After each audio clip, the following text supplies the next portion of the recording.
Здравейте, приятели! Днешното ми предложение за вас е една много бърза и лесна за приготвяне спаначена крем супичка. Витаминозна и зареждаща за пролетният сезон. Нуждаем се само от 6 продукта. Тук съм си ги приготвила. Това са кромит лук, магданоз, спанак, малко масло, 2 супени лъжици брашно и 100 мл прясно мляко.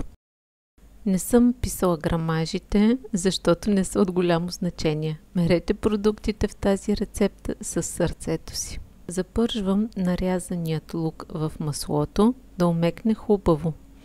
След това добавям магданоза и спанака. Бъркам периодично, докато се задуши хубаво, намали обема си и промени цвета си на тъмно-зелен.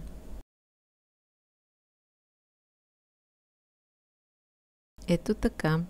Сега ще го залея със студена вода, колкото да го покрие, и го оставям да се вари за 10-15 минутки, докато водата почти изври. През това време ще си направя кашичка от брашното и прясното мляко. Водичката почти е извряла в спанака. Сега подправям с черен пипер и сол на вкус.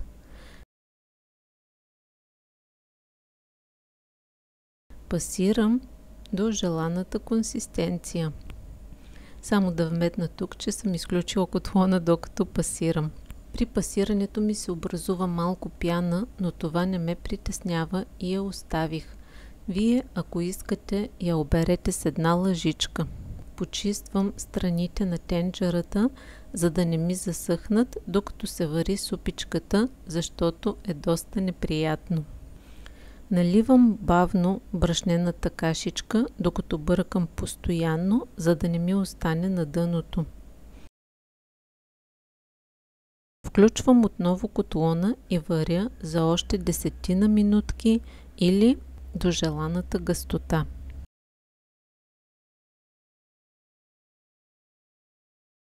Това е всичко за тази питателна супичка. Да ви е сладко, приятели! Довиждане и до следващия път!